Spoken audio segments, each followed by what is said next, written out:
ইরানের হাতে চলে এসেছে পারমাণবিক অস্ত্র, এমন একটি তথ্যই গোটা বিশ্বকে জানিয়েছিল আন্তর্জাতিক আণবিক শক্তি সংস্থা বা IAEA। মূলত এই তথ্যটি সাম্প্রতিক ইরান যুক্তরাষ্ট্র দ্বন্দ্বকে সম্ভাব্য যুদ্ধের দ্বারপ্রান্তে নিয়ে গেছে। ঠিক এই সময়ে IAEA প্রধান জানালেন এক চাঞ্চল্যকর তথ্য। ইরানের কাছে নেই কোনো পারমাণবিক অস্ত্র। ইরান যুক্তরাষ্ট্র দ্বন্দ্বের নেপথ্যের খবর জানাতে ইনসাইড স্টোরিতে আপনাদের সাথে আছি আমি আফ্রিদা ইফরাত।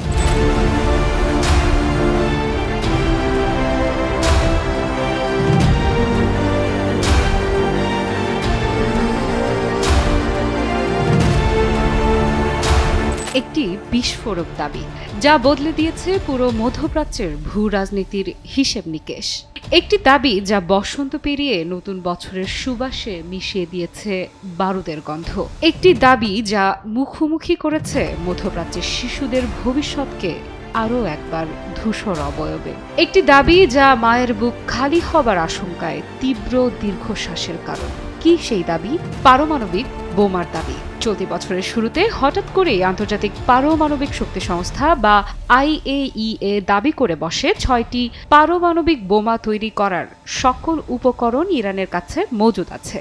যে কোনো মুহূর্তে তেহরানের পক্ষ থেকে আসতে পারে পারমাণবিক বোমা তৈরির ঘোষণা। মার্কিনী ভাবধারার এই সংস্থার বক্তব্যে বিশ্বজুড়ে যেন ঝোড়ো হাওয়া বয়ে যায়। ইরান সমর্থকদের মুখে হাসি ফুটলেও আগ্নেয়গিরির লাভার মতো ফুঁসে ওঠে দেশটির অন্যতম শত্রু মার্কিন যুক্তরাষ্ট্র। মধ্যপ্রাচ্যে তাদের মোড়লগিরির শেষ পেরেক ঠুকবে ইরান, এটি কোনোভাবেই মানতে নারাজ যুক্তরাষ্ট্র। তাই ক্রোধের আগুনেই যেন ইরানকে পুড়িয়ে দিতে নানা ষড়যন্ত্রের লাল নীল নকশার ছক কষতে ব্যস্ত সময় পার করছে যুক্তরাষ্ট্র ও তার পশ্চিমা মিত্ররা। বিশেষজ্ঞদের মতে এই ষড়যন্ত্রের অন্যতম একটি হাতিয়ার খোদ আন্তর্জাতিক পারমাণবিক শক্তি সংস্থা বা IAEA। বলাই বাহুল্য সংস্থাটির সঙ্গে ইরানের সম্পর্ক মধুর নয়। তেহরানের সতর্ক বার্তা সত্ত্বেও পারমাণবিক ইস্যুতে একের পর এক বক্তব্য দেন সংস্থাটির প্রধান রাফায়েল গ্রসি বলেন, ইরান এবং যুক্তরাষ্ট্রের মধ্যে যোগাযোগের অভাব উদ্বেগজনক। পরমাণু বিষয়ে আলোচনা শুরু না হওয়া সমস্যা বাড়াচ্ছে। রাজনৈতিক বিষয়ে রাফায়েল গ্রসির এত আগ্রহকে বরাবরই অপছন্দ ইরানের। এর আগেও ইরানের পারমাণবিক ইস্যুতে IAEA এর অবস্থান নিয়ে তৈরি হয় তীব্র ধোঁয়াশা। সে সময় সংস্থাটিকে সর্বোচ্চ কঠোরতার সঙ্গে সতর্ক করে ইরান। IAEA কে পেশাদারভাবে কাজ করার আহ্বান জানিয়ে সতর্ক বার্তা দেয় তেহরান। IAEA কে সতর্ক করে বলে তারা যেন ইরানের বিরুদ্ধে চাপ বা অবৈধ পদক্ষেপের উপাদানে পরিণত না হয়। এ বিষয়ে ইরানের পরমাণু শক্তি সংস্থার প্রধান মোহাম্মদ ইসলামী বলেন, IAEA এর রাজনীতির বাইরে গিয়ে শুধু পেশাদার আচরণ করা উচিত। তবে ইরানের সতর্ক বার্তায় থেমে থাকেনি IAEA, থেমে থাকেনি যুক্তরাষ্ট্র। IAEA এর এই দাবির রেশ ধরে যুক্তরাষ্ট্রে চলছে পুরোদমে যুদ্ধের প্রস্তুতি। ভারত মহাসাগরে ব্রিটিশ আমেরিকান নৌঘাঁটিতে B2 মডেলের স্পিরিট বোমারু বিমান মোতায়েন করেছে আমেরিকানরা। ধারণা করা হচ্ছে এখান থেকেই তেহরানের পারমাণবিক কেন্দ্রগুলোতে বিমান হামলা চালাবে মার্কিন প্রশাসন। এদিকে রেড অ্যালার্ট জারি রয়েছে ইরানেও। তেহরানের বিরুদ্ধে মার্কিন প্রেসিডেন্ট ডোনাল্ড ট্রাম্পের প্রকাশ্য হুমকির পর ইরানের সর্বোচ্চ নেতা আয়াতুল্লাহ আলী খামেনির নির্দেশে সশস্ত্র বাহিনীকে সর্বোচ্চ সতর্কতায় রাখা হয়েছে। নাম প্রকাশে অনিচ্ছুক এক ইরানি কর্মকর্তা রয়টার্সকে নিশ্চিত করেছে, ইরাক, কুয়েত, সংযুক্ত আরব আমিরাত, কাতার, তুরস্ক এবং বাহরাইনের কাছে একটি কড়া নোটিশ পাঠিয়েছে তেহরান, যেখানে বলা হয়েছে মার্কিন বাহিনী যদি এসব দেশের আকাশসীমা বা ভূমি ব্যবহার করে ইরানে হামলা চালায় তাহলে সেটিকে শত্রুতামূলক পদক্ষেপ হিসেবে বিবেচনা করা হবে। এর পরিণতি হতে পারে ভয়াবহ। এই কর্মকর্তা বলেন, এই ধরনের পদক্ষেপ নিলে তাদের জন্য ফলাফল হবে অত্যন্ত গুরুতর। রয়টার্স আরও জানিয়েছে, ইরান এখনও পারমাণবিক চুক্তি নিয়ে যুক্তরাষ্ট্রের সঙ্গে সরাসরি আলোচনা প্রত্যাখ্যান করছে। তবে দীর্ঘদিনের মধ্যস্থতাকারী ওমানের মাধ্যমে পরোক্ষ আলোচনা চালিয়ে যেতে আগ্রহী তেহরান। গত 7 মার্চ ট্রাম্প খামেনির কাছে কাছে আলোচনার প্রস্তাব পাঠান, কিন্তু 30 মার্চ ট্রাম্প হুমকি দিয়ে বলেন আলোচনা ব্যর্থ হলে ইরানের ওপর নতুন করে শুল্ক আরোপ করা হবে, এমনকি কঠোর বোমা হামলার মুখোমুখিও হতে পারে তেহরান। পশ্চিমা ঘরানার সংস্থা IAEA যেন এক ছেলে খেলায় মেতেছে। সংস্থাটির দেয়া তথ্যের উপর ভিত্তি করেই মূলত যুক্তরাষ্ট্র ও তার পশ্চিমা মিত্ররা তেতে ওঠে ইরানের ওপর। দেশটির বিরুদ্ধে হুমকি দেয় সামরিক অভিযানের। যুদ্ধ যখন প্রায় লেগেই যাবে তখন IAEA প্রধান রাফায়েল গ্রসি নিজেই জানালেন ইরানের কাছে নেই কোনো পারমাণবিক অস্ত্র। বিশ্বে যখন যুদ্ধের মাতম, পুড়ছে গাজা, পুড়ছে ইয়েমেন, শত শত নিরপরাধ মানুষের জীবনের বিনিময়ে ধুঁকছে বিশ্ব রাজনীতির অঙ্গন, তখন আরও একটি যুদ্ধের আগুনে ঘি ঢেলেছে যে মার্কিন ভাবধারার আন্তর্জাতিক পারমাণবিক শক্তি সংস্থা, সেই প্রতিষ্ঠানের পক্ষ থেকে সম্প্রতি এসেছে আরেক বিস্ফোরক দাবি। আন্তর্জাতিক পারমাণবিক শক্তি সংস্থার মহাপরিচালক রাফায়েল গ্রসি জানিয়েছেন ইরানের কাছে পারমাণবিক অস্ত্র নেই। কোনো ধরনের ভুল বোঝাবুঝি এড়াতে আবারও বলছি, ইরানের কাছে পারমাণবিক অস্ত্র নেই। তবে তিনি সতর্ক করে জানান ইরান পারমাণবিক বোমা তৈরির জন্য প্রয়োজনীয় অনেক উপাদান সংগ্রহ করেছে এবং বর্তমানে তাদের কাছে 6 থেকে 7টি পারমাণবিক অস্ত্র তৈরির মতো সমৃদ্ধ ইউরেনিয়াম রয়েছে। গ্রসি জানান তিনি চলতি বছর এপ্রিলের মধ্যে ইরান সফরে যাবেন এবং ইরানের পররাষ্ট্রমন্ত্রী আব্বাস আরাকচির সঙ্গে আলোচনায় বসে সব বিরোধপূর্ণ বিষয়গুলো নিষ্পত্তি করার চেষ্টা করবেন। মার্কিন প্রেসিডেন্ট ডোনাল্ড ট্রাম্পের সাম্প্রতিক হুমকি নিয়েও উদ্বেগ প্রকাশ করেন IAEA প্রধান। রাফায়েল গ্রসির মতে এখন সময় এসব ভুল বুঝাবুঝি এড়িয়ে শান্তিপূর্ণ আলোচনার মাধ্যমে এগিয়ে যাওয়ার। শান্তি না ফিরলে যে কোনো সংঘাত ধ্বংসাত্মক হবে। এর আগেও রাফায়েল একবার জানিয়েছিলেন ইরান পারমাণবিক অস্ত্র তৈরি করছে এমন কোনো প্রমাণ আন্তর্জাতিক আণবিক শক্তি সংস্থা বা IAEA এর কাছে নেই। আজারবাইজানের রাজধানী বাকুতে আয়োজিত জলবায়ু সম্মেলনে এই কথা বলেন তিনি। জলবায়ু পরিবর্তন বিষয়ক শীর্ষ সম্মেলন COP29 এর ফাঁকে IAEA প্রধান গ্রসি স্পষ্ট করে বলেন তেহরান সফরের সময় ইরানি কর্মকর্তাদের সঙ্গে কথিত নিরাপত্তা ইস্যুগুলো সমাধানের বিষয়ে তিনি আশাবাদী। এ যেন নিজ হাতে ঘরে আগুন লাগিয়ে দিয়ে ফায়ার সার্ভিসে কল করার মতো প্রহসন আন্তর্জাতিক পারমাণবিক শক্তি সংস্থার। বিতর্কিত এই সংস্থার একটি দাবিতে যখন মধ্যপ্রাচ্যের মানচিত্র জ্বলছে তখন বক্তব্যের পরিবর্তন যেন প্রহসনেরই নামান্তর। অবশ্য প্রহসনের অভ্যাস মার্কিনীদের বরাবরই। এই joint comprehensive plan of action বা JCPOA চুক্তির কথাই ধরুন না, 2015 সালে বিশ্ব শক্তিগুলোর সঙ্গে করা ইরানের পারমাণবিক চুক্তির আওতায় ইরানের ওপর থেকে কিছু অর্থনৈতিক নিষেধাজ্ঞা প্রত্যাহার করা হয়েছিল, যার বিনিময়ে নিজেদের পারমাণবিক কর্মসূচির কার্যক্রম কমাতে সম্মত হয়েছিল তেহরান। তবে ট্রাম্পের প্রথম মেয়াদে 2018 সালে মিথ্যে অভিযোগের ভিত্তিতে JCPOA প্রত্যাখ্যান করে ইরানের ওপর কঠোর নিষেধাজ্ঞা দেন মার্কিন প্রেসিডেন্ট ট্রাম্প। JCPOA থেকে বের হয়ে যাওয়ার 1 বছর পর ইউরেনিয়াম সমৃদ্ধকরণের মাত্রা এবং সেন্ট্রিফিউজের সংখ্যা বাড়াতে শুরু করে ইরান। এবারে বেপরোয়া ট্রাম্পের আরেক প্রহসনের গল্পে যাওয়া যাক। নিষেধাজ্ঞার বেড়াজালে আটকে ইরানকে আলোচনার টেবিলে আহ্বান জানান খ্যাপাটে এই প্রেসিডেন্ট। শুধু তাই নয়, তৃতীয় পক্ষের সহায়তায় পাঠান চিঠিও। ট্রাম্পের ভাষ্য, ইরানে বোমা হামলা চালানোর পরিবর্তে দেশটি যেন পারমাণবিক অস্ত্র না পায় সেরকম চুক্তিতে পৌঁছাতেও দ্বিধা নেই যুক্তরাষ্ট্রের। স্বভাবতই এমন প্রকাশ্য বেপরোয়া বক্তব্য সহজভাবে নেয়নি ইরান। ডোনাল্ড ট্রাম্পের বল প্রয়োগের হুমকিকে বেপরোয়া এবং উস্কানিমূলক বক্তব্য হিসেবে অভিহিত করে দেশটি। সেই সঙ্গে যে কোনো আগ্রাসনের পরিণতি ভয়াবহ হবে বলেও সতর্ক করেছে তেহরান। যে কোনো সময় যে কোনো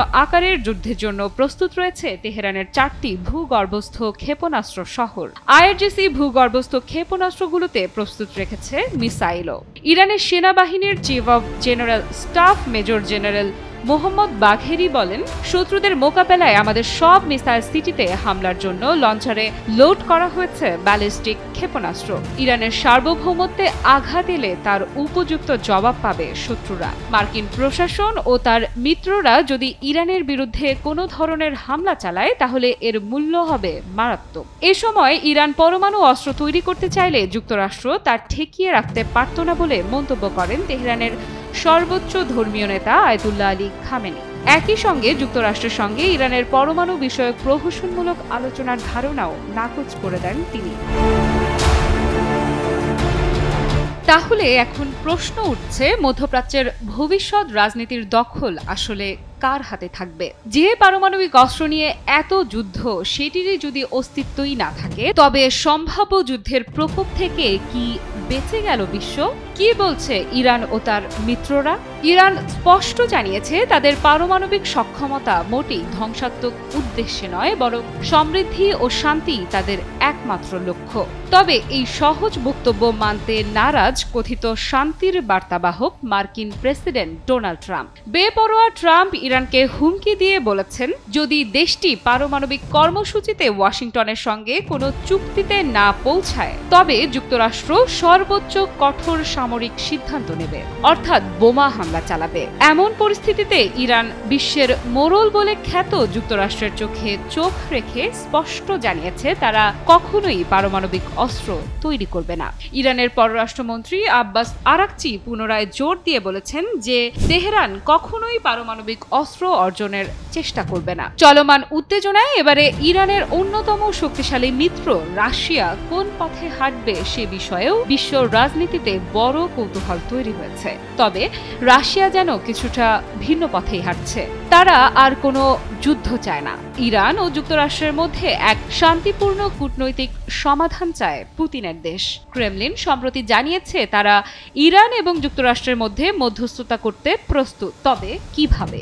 রাশিয়ার মতে শান্তিপূর্ণ সমাধান সম্ভব, তবে এর জন্য রাজনৈতিক ইচ্ছা প্রয়োজন। তারা বিশ্বাস করে ইরান কখনো পারমাণবিক অস্ত্র তৈরি করবে না এবং ইরানের পারমাণবিক কর্মসূচি শুধুমাত্র শান্তিপূর্ণ উদ্দেশ্যে। এদিকে ইরানও বলছে তারা কখনোই পারমাণবিক অস্ত্র অর্জন করতে চায় না, কিন্তু যুক্তরাষ্ট্রের প্রেসিডেন্ট ট্রাম্পের দাবি ছিল ইরানকে চুক্তিতে আসতেই হবে, না হলে বোমা বর্ষণের হুমকি। এখানে রাশিয়ার ভূমিকা কতটা গুরুত্বপূর্ণ? রাশিয়া দৃঢ়ভাবে বিশ্বাস করে কূটনৈতিক পথই একমাত্র সমাধান। তারা বলছে যদি দুই পক্ষই শান্তিপূর্ণ আলোচনায় বসে তাহলে এ সমস্যার সমাধান সম্ভব। তবে এটা কি আসলেই সম্ভব? কারণ একদিকে রয়েছে যুক্তরাষ্ট্রের কঠোর অবস্থান, অন্যদিকে ইরানের বিশ্বাসের সংকট ও একরোখা মনোভাব।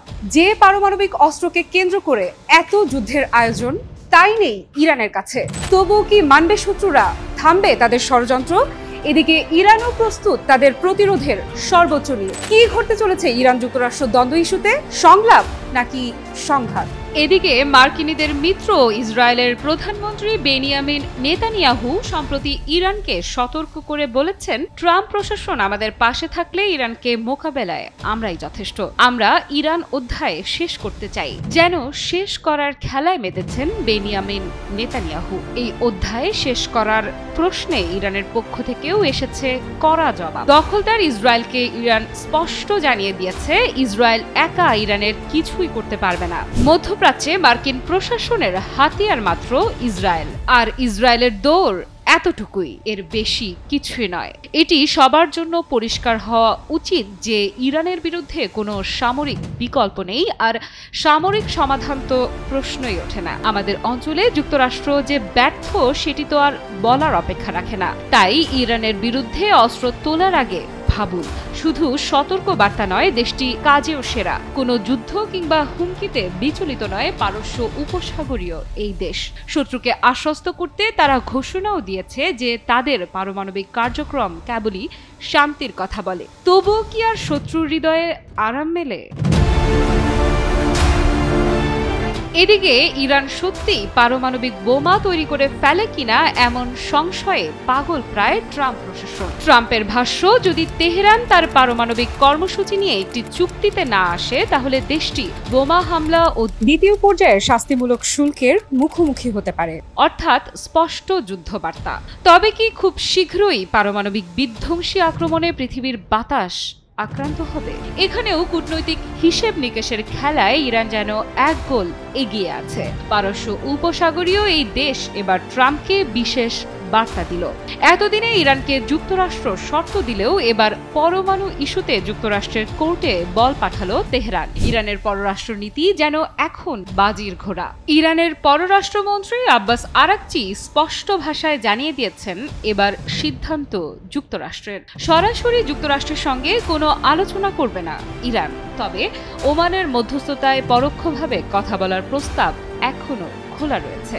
আলোচনায় নেতৃত্ব দেবে কেবল পররাষ্ট্র মন্ত্রণালয়। ইরান যেন মেতেছে এক ভয়ানক প্রতিশোধের খেলায়। পরমাণু চুক্তি থেকে শুরু করে নানা ইস্যুতে যুক্তরাষ্ট্রের অসামঞ্জস্য ব্যবহারের কড়ায় গণ্ডায় হিসেব বুঝে নিচ্ছে আয়াতুল্লাহ আলী খামেনির দেশ ঠান্ডা মাথায়। ইরানের মতে ট্রাম্প প্রশাসন শুধু চুক্তি ভাঙেনি, ভেঙেছে বিশ্বাসও। তাই পুরনো বিশ্বাসঘাতকতার পুনরাবৃত্তি তারা একেবারেই সহ্য করবে না। ইরানের বর্তমান বক্তব্য আসলে যুক্তরাষ্ট্রের প্রতি এক ধরনের চাপ সৃষ্টি করা। ইরান বলছে তারা আলোচনায় আগ্রহী, কিন্তু সেটা তাদের শর্ত মতে। এই অবস্থান তাদের কূটনৈতিক কৌশলের অংশ। বিশ্লেষকদের মতে ইরানের এই অবস্থান যুক্তরাষ্ট্রের ওপর কূটনৈতিক চাপ বাড়াবে। হোয়াইট হাউস যদি আলোচনায় বসতে চায় তাহলে আগে বিশ্বাস অর্জন করতে হবে। ইরান খেলাটা এখন সময়ের উপর ছেড়ে দিয়েছে। তারা তাড়াহুড়া না করে অপেক্ষা করছে যুক্তরাষ্ট্রের পদক্ষেপে। তবে সবশেষে দেখা গেছে একটু আশার আলো। হয়তো আলোচনায় বসবে ইরান ও যুক্তরাষ্ট্র, যদিও তা হবে পরোক্ষভাবে। এই আলোচনায় মধ্যস্থতা করবে ওমান। কিন্তু একটা কথা থেকেই যায়, যে পরমাণু অস্ত্রকে কেন্দ্র করে এই যুদ্ধ অবস্থার অবতারণা, তার অস্তিত্ব যদি নাই থাকে, তবে এটি যুক্তরাষ্ট্র ও আইএই এর কেমন প্রহসন।